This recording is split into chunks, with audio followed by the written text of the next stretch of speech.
Phoenix Mate. Brothers of Fire, Book 3. Written by T.J. Nichols. Narrated by Roberto Scarlato. Chapter 1.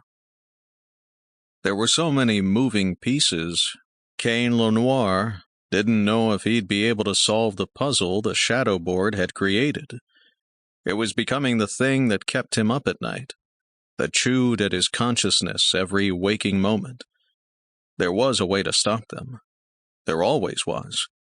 But it didn't matter how many times he read over his notes or read the files the Coven had created. He couldn't see the solution. And if he couldn't see the solution, then he was damn sure no one else could. Instead of going straight home or to the castle to have dinner with Everest while Gerrit wasn't there, he walked through the city center. Many of the buildings were old, not as old as the castle, but several centuries. In this area, the streets were cobbled.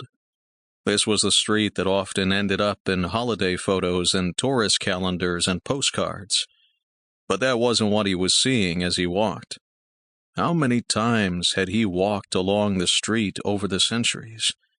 Had he overseen the construction of the road or any of the buildings? How many times had all of this repeated over the centuries?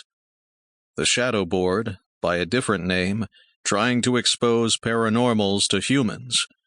Paranormals trying to seize power for themselves, whether they be witches or shifters or something else.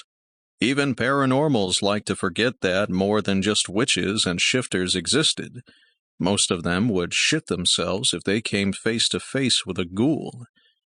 But they were very efficient at cleaning up the kind of messes that no one wanted to let humans find.